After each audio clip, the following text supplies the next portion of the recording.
도대체 지금 어딜 가겠다는 게냐? 한국에는 뭐하러 가려고 하는 거야? 할아버지가 뭐라고 하셔도 전 꼭 갈 거예요. 여기 한국 여행을 가는 것으로 할아버지와 손녀 사이에 큰 소리가 오가고 있습니다. 이 가족에게는 무슨 일이 있는 걸까요? 안녕하세요. 감동뭉클입니다. 한국에 대한 동경과 증오를 품은 가족이 한 집에서 함께 살 때 어떤 일이 일어날까요? 현재 많은 일본 가정에서는 한국에 대한 시선 차이로 가족 간 갈등이 발생하고 있습니다. 특히 세대 간에도 한국을 바라보는 시선의 차이 때문에 갈등이 나타나고 있는데, 이는 일본 사회에서 세대별 시각의 차이가 두드러지게 나타나고 있음을 보여줍니다. 이러한 상황에서는 서로 간의 차이를 없애고 가족 간 소통을 원활히 하는 방법을 찾는 것이 중요합니다. 오늘은 한국에 꼭 가고 싶은 손녀와 그것을 허락해주지 않으려고 하는 할아버지에 관한 이야기인데요. 과연 무슨 사연이 있던 걸까요? 지금 시작합니다. 안녕하세요. 저는 일본에 사는 하루나라고 합니다. 저는 한국을 너무나도 좋아하는데 자주 주변 어른들이 한국 문화에 대해 특이하게 생각하는 것을 느끼곤 합니다. 우리 세대는 한국 문화에 큰 영향을 받아 자란 것 같아요. 가끔 어른들이 한국의 가수나 배우들을 이상하게 보는 모습에 이해가 안 가기도 해요. 하지만 우리 또래에서는 그런 관점이 어색하게 느껴지죠. 어른들은 한국 아이돌 음악을 뛰어난 외모를 내세운 시끄러운 소음으로만 보고 비난하는데, 세계적으로는 한국 음악이 대단하게 인정받고 있는 걸 보면 그런 얘기는 말도 안 되는 소리라고 생각됩니다. 예전에는 일본이 세계를 열광시켰다고 하지만 지금은 좀 다르잖아요. 현재 일본 문화가 세계적으로 크게 주목받지 못하고 있어요. 지금 한국은 음식, 문화 모든 것이 세계적으로 인정받고 있어서 그런 면에서 한국의 성공과 영향력은 정말 대단하다고 생각합니다. 그중 저에게 단연 1등은 바로 K-팝입니다. 제가 K-팝에 빠지게 된 이유는 여러 가지예요. 먼저 K-팝은 다양한 음악 스타일과 아름다운 가사로 가득 차 있어요. 제가 지금 한국어 공부를 하는 이유기도 해요. 또 한국의 아티스트들은 음악을 통해 감정을 솔직하게 표현하고 다양한 장르와 스타일을 시도해서 항상 새로운 음악을 듣게 해준다는 점이에요. 특히 아이돌 그룹들은 각 그룹마다 독특한 컨셉과 퍼포먼스로 제 마음을 사로잡아요. 그리고 K-팝은 제가 한국 문화에 대해 이해하는 데 많은 도움을 주었어요. 음악뿐만 아니라 의상, 댄스, 외모, 그리고 다양한 예능 프로그램을 통해 한국 문화의 아름다움을 알 수 있게 되었어요. 한국어를 배우면서 언어의 아름다움과 다양성도 느낄 수 있었어요. 또한 K-팝은 팬들 간의 국경을 뛰어넘는 다양한 사람들과의 소통을 가능케 해주었어요. 인스타를 통해 팬들과 소통하며 다양한 문화를 공유하고 서로에게 영감을 주고받으면서 K-팝은 저에게 큰 즐거움을 주고 있어요. 인스타에서 새로운 경험과 친구를 만나게 해주었고, 음악을 통해 세계 각지의 팬들과 연결되어 있는 느낌을 주기도 했어요. K-팝은 이제 제 일상에서 뗄래야 뗄 수 없는 존재예요. 그래서 저에겐 한국에 꼭 가서 K-팝 콘서트를 눈앞에서 보고 말겠다는 목표가 생겼어요. 그래서 친구들과 표를 예매하고 여행을 떠나기로 결심했죠. 하지만 우리 집에 계신 할아버지는 제가 한국을 좋아하고 한국을 따라하는 것을 좋게 보시지 않아요. 근데 제가 한국에 간다고 하면 아주 난리가 날 게 뻔하죠. 게다가 할아버지는 이미 90년대에 한국에 다녀오셨던 경험이 있어요. 할아버지는 한국과의 격차가 너무 나서 일본에 태어난 걸 감사해야 한다고 말씀하시고는 하는데, 할아버지는 제가 태어나기도 전에 한국에 다녀와 보셨으면서 너무 이상한 소리만 늘어놓으시거든요. 어렸을 때는 할아버지의 눈치가 보였지만 지금은 그렇지 않습니다. 제 의지대로 행동하지 못할 이유가 하나도 없습니다. 그래서 친구들과 함께 한국 여행을 계획했습니다. 그래도 할아버지한테는 비밀로 했죠. 부모님도 제가 한국 여행을 계획하고 계신 것을 알고 계시고 할아버지한테만 이샨에 다녀온다고 말씀하는 게 좋겠다고 하셨습니다. 친구들과 이샨에 여행을 간다고 하니까 할아버지는 아무 말 없으셨죠. 그런데 저녁 식사 자리에서 그만 제가 말실수를 해버리고 말았어요. 이샨에 간다고 해놓고 실수로 여권 이야기를 해버렸거든요. 할아버지는 눈치채셨고 한국에 가는 거냐고 물으셨죠. 그렇다고 대답했고 거기를 왜 가냐며 소리를 지르며 화를 내셨어요. 잠시 후 할아버지는 제가 한국에 가기 전에 저한테 잠깐 할 말씀이 있으시다고 하셨어요. 그리고 할아버지와 차를 마시며 대화했는데 할아버지 세대 때의 한국과 지금 세대가 느끼고 있는 한국이 많이 다른 걸로 알고 있다며 할아버지가 다녀오셨던 90년대에도 반일 감정이 있어서 할아버지가 불쾌한 경험을 당한 적이 있었다면서 이번에 한국에 가게 되면 지금 원전 오염수 방출로 인해서 반일 감정으로 좋지 않은 분위기인 것은 마찬가지이기 때문에 반드시 조심해야 한다고 말씀해 주셨습니다. 한국이 많이 성숙했고 발전했다고 하는 이야기는 들어서 이번에 제가 한국에서 어떤 차별과 불합리한 대우 없이 잘 다녀오면 할아버지께서도 한국에 대해서 더 이상 나쁜 말을 하지 않겠다고 하셨습니다. 반면에 제가 정말 한국에서 부당한 대우를 받고 오게 되면 앞으로 할아버지가 하는 소리를 잔소리로 생각하지 말아달라고 하셨죠. 저도 그러겠다고 할아버지와 약속을 했습니다. 그 전에 할아버지가 그냥 한국에 대해서 안 좋은 이야기를 하실 때마다 또 그러시나 보다 하고 넘겼지만 이렇게 진중하게 이야기하시니 솔직히 조금 불안한 마음도 들었습니다. 실제로 전 세계 모든 국가들이 일본에 대한 감정이 좋지 않은 시기이거든요. 일본에서는 오염수를 정말로 방출하겠다는 입장이고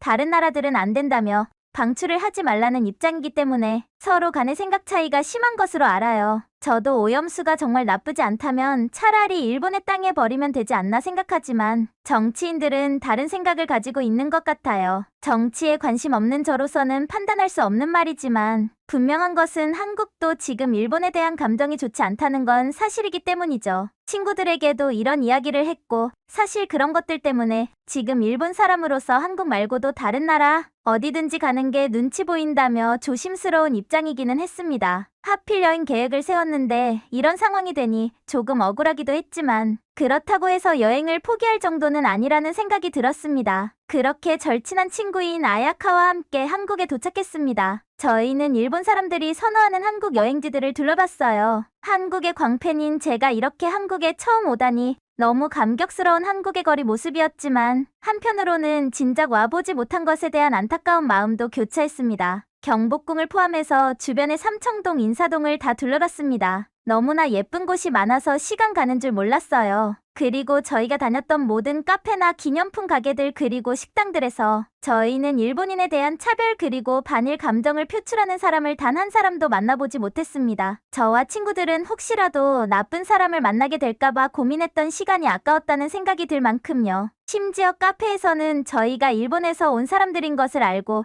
일본어를 써주시며 친절하게 대해주셨습니다. 관광지랑 전혀 상관없는 숙소 근처였는데 카페 점원은 자신이 일본어 공부를 했었다며 진심으로 저희를 반겨주는 눈치였습니다. 그리고 한국어에 모두 능통한 저희는 어디에서도 뒤에서 한국어로 저희를 흉보거나 일본을 욕하는 사람들을 찾아볼 수 없었습니다. 부끄러운 말이지만 일본에 있을 때 한국인 관광객이나 중국인 관광객이 있으면 뒤에서 소곤소곤 일본어로 흉을 보는 사람들을 본 적이 있어요. 그걸 듣고 있자면 너무나 부끄럽고 같은 일본인으로서 너무나 창피하거든요. 하지만 한국에서는 일본 사람을 오히려 환영해주면 환영해주었지 욕을 하는 사람은 없었습니다. 적어도 저희가 만났던 모든 사람들은 모든 장소에서 그랬습니다. 물론 일본을 싫어하는 한국인이 있을지라도 그것을 대놓고 드러내는 것과 그렇지 않은 것은 아주 큰 차이가 있다고 생각하고 그래서 한국 사람들은 다들 성숙한 사람들이라고 생각했습니다. 그러다가 저희는 나름대로 위기를 맞이하게 되는데요. 한국의 예쁘고 감성 있는 카페에 자주 들렀던 저희 일행은 일본에 대해 이야기를 하는 한국 사람들을 만나게 됩니다. 저희는 자리에 앉아서 조용히 차를 마시고 사진을 찍고 있었는데 저희 뒤 테이블에서 일본의 원전 오염수 방류와 관련해서 이야기를 나누고 있는 한국 사람들의 말소리가 들렸습니다. 본능적으로 저희 셋은 정말 조용히 소곤소곤대면서 대화를 나누었습니다. 저희가 일본 사람인 것을 들키지 않도록요. 저희 뒷테이블에는 남자 2명이 대화하고 있었고 일본에 대한 신랄한 비판이 이어졌죠. 남자들의 목소리는 크고 고양되어 있었습니다. 할아버지께서 말씀하시기를 한국의 젊은 사람들은 혈기왕성함을 통제 못해서 어떻게 행동할지 모르니 반일 감정을 나타내는 젊은 한국 사람들은 꼭 조심하라고 하셨던 말도 떠오르고 솔직히 무서운 생각이 들었습니다. 저희가 일본인인 것을 알고 해코지할 수도 있다고 생각했습니다. 저희는 긴장했고 아무 말이 없었습니다. 한국어를 다 알아듣는 저희는 분위기가 나쁘다는 것을 알아차렸고 조용히 일어나서 카페를 빠져나가기로 했어요. 그리고 컵을 정리하다가 부딪히는 소리가 났고 평소라면 아무렇지도 않은 소리였겠지만 긴장하고 있던 틈에 아야카가 놀랐고 동시에 일본어로 깜짝이야라고 크게 말해버렸습니다. 뒤 테이블 한국 남자들과 저희는 눈이 마주쳤고 저는 곧바로 죄송합니다. 다 일본이 잘못했습니다. 저희는 죄가 없어요. 라고 말하며 위기를 모면하려고 했습니다. 하지만 한국 사람들은 오히려 더 놀라서 뒤에 일본분이 계신 줄 알았으면 이런 얘기 안 했을 텐데 몰랐다며 미안하다고 말씀해 주셨어요.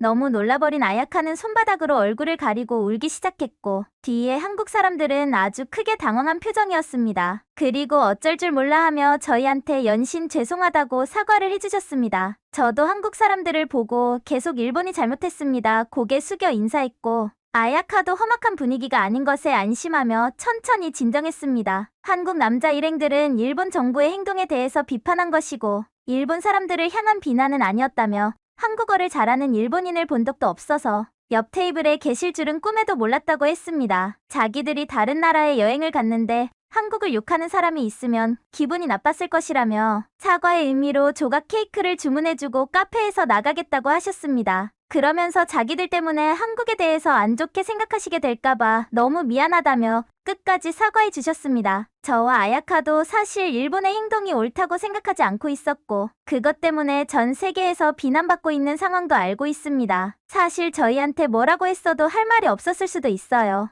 일본 정부에 대한 비판적인 태도를 무고한 일본인과 별개로 생각해 주시는 한국 사람들의 성숙한 모습에 감명받기도 했습니다. 저희는 한국에서 원치 않는 갈등을 마주칠 뻔했지만 그런 상황은 없었습니다. 그리고 무사히 여행을 마치고 일본으로 돌아와서 할아버지한테 내가 내기에서 이겼다며 앞으로 할아버지는 한국에 대해서 욕하지 않아주셨으면 좋겠다고 했습니다. 할아버지가 완전히 생각을 바꾸시지는 못하셨을 거라고 생각해요. 하지만 그 뒤로 제가 있는 자리에서만큼은 한국에 대해 안 좋은 이야기를 하시지 않고 계십니다. 그리고 저는 다음번에는 부모님과 할아버지와 함께 한국에 가겠다는 계획을 세우고 있습니다. 할아버지가 보셨던 90년대의 한국이 어땠는지는 모르겠지만 최소한 2023년에 한국의 모습을 꼭 보여드리고 싶거든요. 사연 잘 들으셨나요?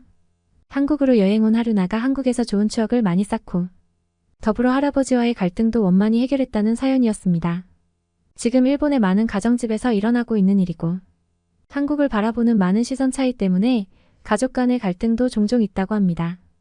일본에서는 이런 시선 차이로 세대 차이가 발생한다는 말이 있을 정도로 한국을 바라보는 세대별 시선 때문에 세대 간 갈등이 야기되고 있다고 합니다. 지금 일본 사회에서는 이런 차이를 잘 풀어나가는 방법도 고민해봐야 할 시기가 온 것 같습니다.